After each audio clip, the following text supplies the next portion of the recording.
माता पार्वती के 3 प्रश्न। कौन सी स्त्री के भाग्य में पुत्र नहीं होता? कौन सा गहना पहनने से स्त्री या पुरुष की दर्दनाक मौत होती है? स्त्री का कौन सा श्रृंगार उसे स्वर्ग में स्थान दिलाता है? एक बार माता पार्वती भगवान शिव से पूछती हैं कि प्रभु, कल मुझे मेरी एक भक्त ने याद किया तो मैं उसकी विनती टाल नहीं सकी और रात्रि में उसके स्वप्न में पहुंच गई। तो मेरी उस भक्त ने मुझसे 3 प्रश्न पूछे। तो मैंने कहा कि मैं तुम्हें कल पुनः तुम्हारे स्वप्न में आकर तुम्हारे तीनों प्रश्नों के उत्तर अवश्य दूंगी। प्रभु, जब से मेरी भक्त ने मुझसे ये 3 प्रश्न पूछे हैं तब से मेरा मन विचलित हो गया है। अतः आप मुझे उन तीनों प्रश्नों का उत्तर बताने की कृपा करें और मुझे संतुष्ट करें, जिससे मैं अपनी भक्त को इन तीनों प्रश्नों के उत्तर दे सकूं। भगवान शिव कहते हैं कि हे पार्वती, ठीक है, तुम अपने तीनों प्रश्न बताओ, मैं तुम्हें संतुष्ट करने का पूरा प्रयास करूंगा। तो माता पार्वती कहती हैं कि हे प्रभु, मेरा पहला प्रश्न है कि कौन सी स्त्री के भाग्य में पुत्र नहीं होता। मेरा दूसरा प्रश्न है कि कौन सा गहना पहनने से स्त्री या पुरुष की दर्दनाक मौत होती है। और मेरा तीसरा प्रश्न है कि स्त्री का कौन सा श्रृंगार उसे स्वर्ग में स्थान दिलाता है। भगवान शिव कहते हैं कि हे पार्वती, तुम्हारे तीनों ही प्रश्न बहुत ही महत्वपूर्ण हैं। जो भी इन तीनों प्रश्नों के उत्तर समझकर अपने जीवन में उतार लेता है, उसे जीवन में मृत्यु के बाद भी सब सुखों की प्राप्ति होती है। भगवान शिव कहते हैं कि पार्वती, अब मैं तुम्हें तुम्हारे तीनों प्रश्नों के उत्तर एक छोटी सी कहानी के माध्यम से दूंगा, मगर मेरी एक शर्त है कि तुम जब तक मैं इस कहानी को सुनाऊं तब तक तुम्हें पूरे मन से ये कहानी सुननी है, क्योंकि अधूरी कहानी सुनने से हमेशा अधूरा ज्ञान ही प्राप्त होता है, जो जीवन में किसी काम नहीं आता। तो पार्वती बोली, ठीक है प्रभु, मैं आपको वचन देती हूँ, मैं इस कहानी को पूरे मन से सुनूंगी। भगवान शिव कहते हैं, पार्वती, पहाड़ों की तलहटी में एक छोटा सा गांव था। उस गांव के मुखिया के 2 बेटे थे। बेटों की शादी हो चुकी थी। मुखिया की पत्नी और मुखिया के बड़े बेटे की पत्नी दोनों का स्वभाव दुष्ट प्रवृत्ति का था। इसलिए मुखिया की पत्नी अपने बड़े बेटे की बहू को बहुत ज्यादा प्यार करती थी, मगर छोटे बेटे की पत्नी बहुत अच्छे स्वभाव की थी और वह एक पतिव्रता स्त्री थी और घर का सारा काम भी अकेले ही करती थी। इतना होने पर भी मुखिया की पत्नी और उसके बड़े बेटे की बहू उस छोटी बहू का हमेशा अपमान करती थी। भगवान शिव कहते हैं, पार्वती, मुखिया के बड़े बेटे की बहू का एक बेटा था। उधर छोटी बहू के पास एक बेटी थी। उसके पास कोई बेटा नहीं था। मुखिया की पत्नी और बड़ी बहू हमेशा छोटी बहू को पुत्र को लेकर ताना मारती रहती थी, मगर वह बेचारी क्या कर सकती थी, वह हमेशा सुनती रहती थी। भगवान शिव कहते हैं कि पार्वती, मुखिया की पत्नी बड़े ही दुष्ट स्वभाव की स्त्री थी। उसके कुटिल स्वभाव से सभी घरवाले परेशान थे। वह अपनी सीधी सादी छोटी बहू को बहुत ज्यादा ही परेशान करती थी। उसे सताने में मुखिया की बहू को विशेष आनंद आता था। मुखिया के छोटे बेटे की बहू का नाम सुकन्या था। बेचारी सुकन्या सुबह सुबह जल्दी उठकर सब काम पर लग जाती थी और अर्धरात्रि होने पर कहीं जाकर बिस्तर में सोने को मिलता था। इतना करने पर भी मुखिया की पत्नी की निगाहों में सुकन्या हमेशा खटकती रहती थी। अब एक दिन सुबह सुकन्या घर में झाड़ू पोछा कर रही थी, तो मुखिया की पत्नी वहां पर आकर बोली, तेरे हाथों में जान नहीं है क्या? जरा जल्दी जल्दी हाथ चला, मैं मंदिर जा रही हूँ। मेरे आने तक खाना तैयार रखना, आते ही खाऊंगी। और सुन, एक भी दाना अन्न का बर्बाद ना होने पाए। भगवान शिव कहते हैं, पार्वती, बेचारी सुकन्या चुपचाप अपनी सास की बातों को सुनती रहती और उसकी हाँ में हाँ मिलाकर उसने अपनी गर्दन हाँ में हिला दी। भगवान शिव कहते हैं, पार्वती, फिर घर की सफाई करके सुकन्या तुरंत ही खाना बनाने में जुट गई। खाना बनाते समय वह सोच रही थी कि एक पल के लिए भी तो चैन की सांस नहीं ले पाती और हमारी सासू माँ हर काम में कमी निकालती रहती हैं। उनके ताने देने की आदत पता नहीं कब जाएगी। भगवान शिव कहते हैं कि पार्वती, सुकन्या खाना बना ही रही थी, तभी बाहर से दरवाजा खटखटाने की आवाज आई। तो सुकन्या ने सोचा, अभी भोजन तैयार ही हुआ है, लगता है सासू माँ जल्दी लौट आई हैं। फिर सुकन्या ने एकदम से दरवाजा खोला तो देखा वहां पर एक सन्यासी खड़ा है। अब वह सन्यासी कहने लगा, बेटी, तेरा सुहाग अमर रहे, बाबा को कुछ भोजन करा दे, मुझे बहुत भूख लग रही है। भगवान शिव कहते हैं, पार्वती, सुकन्या बहुत ही सुशील तथा संस्कारी स्त्री थी। उसने सोचा साधु महाराज को भोजन करा तो दूं, पर यदि कहीं मेरी सास आ गई तो मेरी खैर नहीं। फिर कुछ देर सोच विचार करने के बाद में उसने सन्यासी को भोजन करने के लिए अंदर आने को कहा। सुकन्या ने मन में सोचा कि सास से डरना कैसा, यदि मेरी सास आ भी जाएगी और मुझे कुछ कहेगी तो मैं उनसे कह दूंगी कि मैं अपने हिस्से का भोजन इनको दे रही हूँ। भगवान शिव कहते हैं कि पार्वती फिर ऐसा सोचकर वह सुकन्या साधु को भीतर ले आई और अतिथि धर्म का पालन करते हुए उस साधु को भोजन कराने लगी। अभी साधु भोजन कर ही रहा था कि सुकन्या की सांस आ गई और फिर साधु को घर के भीतर बैठा भोजन करता देख करके तो उसका पारा 7वें आसमान पर जा चढ़ा और एकदम से सुकन्या से कहने लगी, यहाँ कोई भंडारा या लंगर नहीं चल रहा। सुकन्या ने सांस को रोकने की बहुत ही चेष्टा की, लेकिन उस दुष्ट स्त्री ने सन्यासी को धक्के मारकर उसके घर से निकाल दिया, उसका खाना उठाकर फेंक दिया। अब उसका क्रोध सुकन्या पर टूटा और कहने लगी कि मैंने तुझे कहा था कि अन्न का एक भी दाना बर्बाद मत करना, लेकिन तूने ये क्या किया? तूने इस महात्मा को इतना सारा अन्न खाने को दे दिया। भगवान शिव कहते हैं पार्वती, सुकन्या डरते डरते बोली, माँ जी, मैंने तो अपने हिस्से का भोजन उसे दिया है, इसमें इतना भला बुरा कहने की क्या बात है? अतिथि तो भगवान का स्वरूप होता है। अतिथि धर्म का पालन तो घर गृहस्थी में करना चाहिए। भगवान शिव कहते हैं कि पार्वती, इस प्रकार काफी देर तक सास बहू की तकरार चलती रही। अंत में उस कुटिल सास ने सुकन्या को भी धक्के मार करके घर से बाहर निकाल दिया। अब वह बेचारी रोती बिलखती हुई दरवाजा पीटती रह गई, लेकिन उसकी सास पत्थर जैसी बन गई, उसका दिल नहीं पसीजा। सुकन्या के पास एक ही रास्ता बचा था कि वह अपने घर पर लौट जाए। भगवान शिव कहते हैं पार्वती, इस प्रकार सुकन्या दुखी होकर अपने मायके के लिए निकल गई। बीच में एक घना जंगल पड़ता था। सुकन्या भूख प्यास से तड़पती हुई अपने मायके के लिए चली जा रही थी। तभी अचानक जोरों से बादल गरजे और मूसलाधार बारिश हो गई। भगवान शिव कहते हैं पार्वती, वर्षा से बचने के लिए सुकन्या ने एक पेड़ की शरण ली, लेकिन वर्षा का वेग इतना तीव्र था कि बचना मुश्किल हो गया। किसी पेड़ की जड़ में एक कोटर बना था। सुकन्या ये सोचकर उसमें घुस गई कि वर्षा रुकने के बाद वह बाहर निकल जाएगी और जब तक वर्षा हो रही है वह कोटर के अंदर वर्षा से अपनी सुरक्षा कर सकती है। भगवान शिव कहते हैं पार्वती, जब वह सुकन्या पेड़ के कोटर में घुसी तो उसे कोटर के अंदर एक साधु मिले। वह साधु और कोई नहीं, स्वयं भगवान विष्णु थे।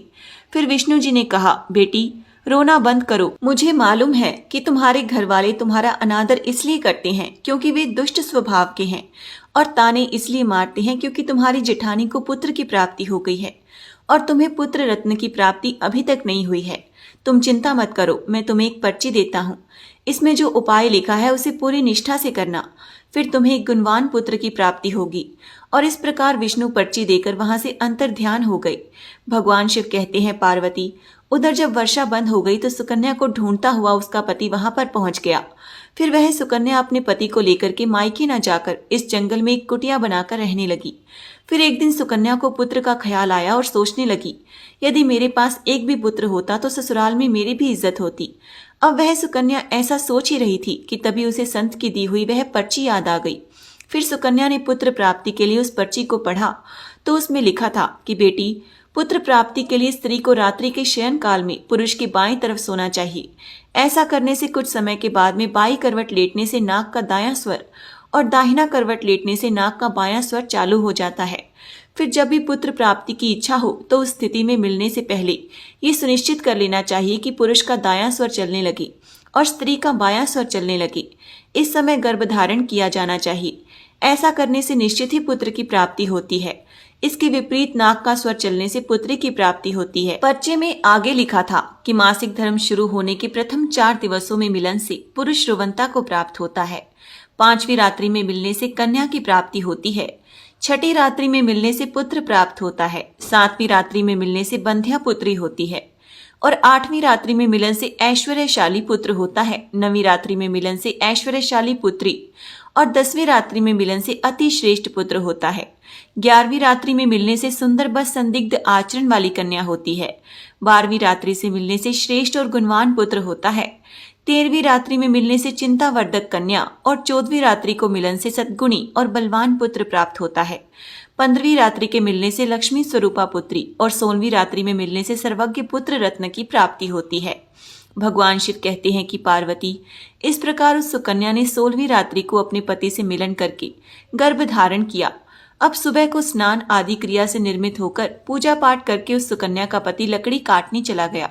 तब ऐसा तूफान आया कि सुकन्या की झोपड़ी तूफान में उड़ गई और भारी वर्षा होने लगी। और फिर वह सुकन्या वर्षा से बचने के लिए एक पेड़ के कोटर में घुस जाती है। ये वही पेड़ था जिसमें पहले भी सुकन्या वर्षा से बचने के लिए छुप गई थी और सुकन्या ने पेड़ के ऊपर अपना पता लिख दिया ताकि जब उसका पति वापस आए तो पेड़ पर लिखा हुआ पता पढ़ करके इस कोटर के पास आ जाए। भगवान शिव कहते हैं पार्वती, उधर वह सुकन्या जिस कोटर में जाकर छुपती है वो कोटर एक पेड़ की जड़ में बना हुआ था। भगवान शिव कहते हैं कि हे पार्वती, उस पेड़ के ऊपर 2 राक्षसियों का निवास स्थान था। इधर तो वह सुकन्या वर्षा से बचने के लिए कोटर में छुपी हुई थी और उधर वह दोनों राक्षसी वर्षा से परेशान होकर पेड़ की तरफ भागी आ रही थी। फिर पेड़ पर आकर एक राक्षसी कहने लगी, अब तो चला भी नहीं जाता, वरना मन तो कर रहा है कि सोना टापू पर चली जाऊं। तो दूसरी राक्षसी बोली, इसमें भी क्या बड़ी बात है, ये पेड़ हमें अभी उड़ा करके वहीं पहुंचा देगा जहां पर सोने का टापू है। और ऐसा कह करके वह दोनों राक्षसी पेड़ की डाल पर बैठ गई और पेड़ एकदम से उड़ने लगा। उधर सुकन्या कोटर में छिपी हुई थी। कोटर में घुसते ही सुकन्या को नींद आ गई, लेकिन पेड़ के उड़ने से लगने वाले धक्कों से सुकन्या की नींद खुल गई और पेड़ को उड़ता देखकर वह सुकन्या एकदम से घबरा गई। फिर जब सुकन्या ने कोटर से बाहर झांक कर देखा तो पेड़ की डाल पर 2 राक्षसी बैठी थी। अंततः सुकन्या ने फिर से परिस्थितियों के साथ समझौता कर लिया और सोचा कि अब जो होगा अच्छा ही होगा। और फिर कुछ देर की उड़ान के बाद में वह पेड़ एक सोना टापू पर पहुंचकर उतर गया। उधर दोनों राक्षसियों को भूख लग रही थी, इसलिए वह दोनों शिकार की तलाश में निकल गई। भगवान शिव कहते हैं पार्वती, उन दोनों राक्षसियों के बाहर जाने के बाद वह सुकन्या कोटर से बाहर निकली और उसने चैन की सांस ली। अब जैसे ही सुकन्या ने सोना टापू पर फैली रेत को देखा तो एकदम से अचंभे में पड़ गई कि ये रेत तो चमचमा रही है। और फिर जैसे ही सुकन्या ने रेत को हाथों में उठाया तो एकदम से चिल्लाने लगी, अरे ये तो सोने की रेत है। और फिर सुकन्या ने अपनी धोती के आंचल में जितनी रेत बांध सकती थी उसने बांध दी और फिर पुनः आकर चुपचाप इस कोटर में घुस गई। भगवान शिव कहते हैं पार्वती, इधर तो उस सुकन्या का कोटर में पुनः वापस जाना हुआ। उधर दोनों राक्षसियां पेड़ पर वापस आ गई और आपस में कहने लगी, आज तो भरपेट खाना खाकर पूरी तृप्ति हो गई, अब चलो वापस लौट जाते हैं हम जहां से आए थे। और फिर उसी प्रकार थोड़ी ही देर में वह पेड़ उड़कर फिर उसी स्थान पर पहुंच गया जहां से वह उड़कर गया था। भगवान शिव कहते हैं पार्वती, वह सुकन्या तब तक उस कोटर में छिपी रही जब तक वह राक्षसियां किसी कारणवश पेड़ के बाहर नहीं निकली। और जैसे ही दोनों राक्षसी उस पेड़ के बाहर गई वैसे ही सुकन्या सोने की रेत लेकर उस कोटर से बाहर आ गई और मन में सोचने लगी कि इतना सारा सोना देखकर तो मेरी सासू माँ खुश हो जाएंगी और मैं अब अपनी ससुराल में वापस जाऊंगी, अपनी सासू माँ को इतना सारा सोना दूंगी, फिर वह मुझसे कभी भी नफरत नहीं करेंगी और हमेशा के लिए प्यार करेंगी। भगवान शिव कहते हैं, हे पार्वती, इधर तो सुकन्या ऐसा सोच रही थी, उधर सुकन्या का पति सुकन्या को ढूंढता हुआ कोटर की तरफ आ जाता है और फिर वह सुकन्या अपने पति को सारी बात बताती है और अपने पति को लेकर अपने घर के द्वार पर पहुंच जाती है। घर जाकर सुकन्या अपनी सासू माँ से कहती है कि देखो सासू माँ, मैं आपके लिए क्या लाई हूँ। और फिर ऐसा कहते हुए सुकन्या घर के भीतर प्रवेश करती है और वह सारा सोना अपनी सासू माँ को दे देती है और किस तरह ये सोना प्राप्त हुआ वह सारी घटना अपनी सासू माँ को बता देती है। भगवान शिव कहते हैं पार्वती, सोना लेने के बाद में सुकन्या की सास एकदम से क्रोधित होकर बोली कि तू बहुत कम सोना लेकर आई है, तुझे वहां पर जितना भी सोना था सारा सोना लेकर आना चाहिए था। फिर अपनी सास की बात सुनकर के वह सुकन्या कहती है, माँ जी, हमारी 3-4 पीढ़ियों के लिए इतना सोना काफी है। तो सास कहने लगी, अरे मूर्ख, सोना भी कभी काफी होता है, जितना हो उतना ही कम है। अब देख, मैं जाऊंगी, फिर देखना कितना सोना बटोर कर लाती हूँ। भगवान शिव कहते हैं, हे पार्वती, सुकन्या ने अपनी सास को बहुत समझाया पर उस लालची दुष्ट स्त्री की समझ में एक भी बात नहीं आई। उसने सुकन्या की एक भी बात नहीं सुनी और जाकर के उस पेड़ की कोटर में बैठ गई। उधर वह राक्षसियां जैसे ही पेड़ पर आई तो एकदम से वह पेड़ हिलने लगा। इधर तो पेड़ उड़ता हुआ जा रहा था, उधर वह सुकन्या की सास मन ही मन बहुत खुश हो रही थी कि आज तो मैं बहुत सारा सोना एक साथ बटोर कर लाऊंगी। भगवान शिव कहते हैं पार्वती, इधर तो सुकन्या की सास अपने मन में खुशियां मना रही थी। उसी समय पर एक राक्षसी कहने लगी, चलो आज स्वर्ण द्वीप पर ना चल करके मत्स्य द्वीप पर चलते हैं, आज मछलियां खाने का बहुत मन हो रहा है। और फिर जैसे ही राक्षसियों ने मछलियां खाने का मन बनाया वैसे ही वह पेड़ मत्स्य द्वीप की तरफ उठ चला। भगवान शिव कहते हैं पार्वती, इस प्रकार राक्षसियों की बात को सुनकर के कोटर में बैठी वह लालची स्त्री स्वयं पर संयम न रख सकी और एकदम से बोल पड़ी, अरे तुम सोना टापू क्यों नहीं जा रही हो, मत्स्य द्वीप मत जाओ, सोना टापू पर चलो।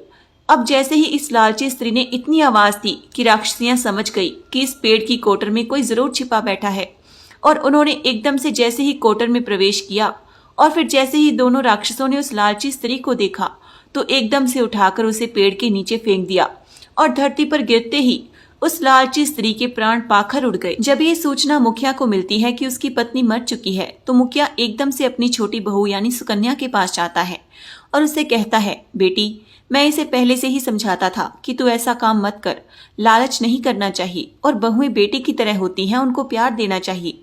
मगर मैं क्या करूं, उसने मेरी एक भी बात नहीं मानी और उसे कर्मों का फल आज मिल गया। भगवान शिव कहते हैं, पार्वती, उधर सुकन्या अपने पति के साथ में सुखपूर्वक जीवन यापन करने लगी। फिर समय पूर्ण होने के बाद में सुकन्या को एक बहुत ही गुणवान पुत्र की प्राप्ति हुई। अपनी गोद में अपने पुत्र को खेलते हुए देखकर सुकन्या की खुशी का ठिकाना नहीं रहा और वह विष्णु और लक्ष्मी जी का तहे दिल से धन्यवाद करने लगी। उधर सेठ के बड़े बेटे की बहू, जो हमेशा सुकन्या को पुत्र को लेकर ताने मारती रहती थी, उसके दिन गरीबी में गुजरने लगी। जब सुकन्या को पुत्र की प्राप्ति हो गई और उसे धन भी प्राप्त हो गया तो सेठ की बहू ने जाकर के सुकन्या के आगे हाथ जोड़ करके अपनी गलती की माफी मांगी।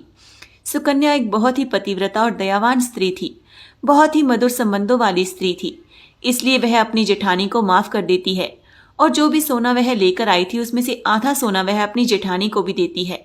और इस प्रकार मुखिया अपनी छोटी बहू की बहुत प्रशंसा करता है।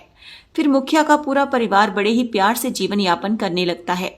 भगवान शिव कहते हैं, पार्वती, इस प्रकार जब समय धीरे धीरे सुखपूर्वक व्यतीत होने लगा, मुखिया की बड़ी बहू के जो पुत्र हुआ था वह अवगुणी था, इसलिए उसने सारा सोना अवगुणों में बर्बाद कर दिया। और उधर सुकन्या का जो पुत्र हुआ वह बहुत ही गुणवान था। वह जीवन में इतना आगे बढ़ा कि उसने अपने माँ बाप का नाम रोशन कर दिया। और फिर जब सुकन्या और उसकी जेठानी ने अपना जीवन पूरा जी लिया तो मृत्यु उपरांत सुकन्या को स्वर्ग की प्राप्ति हुई और उसकी जेठानी को नर्क में स्थान मिला। भगवान शिव कहते हैं, पार्वती, तुम्हारा पहला प्रश्न था कि कौन सी स्त्री के भाग्य में पुत्र नहीं होता, तो समझ लो, विष्णु भगवान के द्वारा दिए गए पर्ची के नियमों के विपरीत जो कार्य करते हैं उनके भाग्य में पुत्र नहीं होता।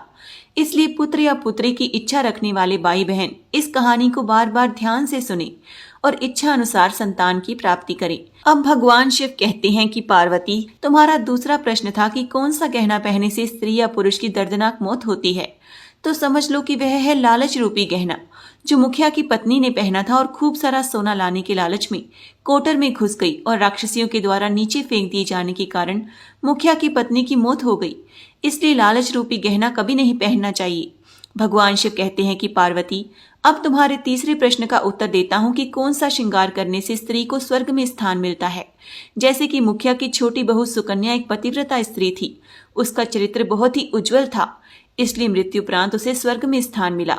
दोस्तों, आपको ये कहानी कैसी लगी कमेंट सेक्शन में जरूर बताएं। वीडियो देखने के लिए आपका बहुत बहुत धन्यवाद। हर हर महादेव।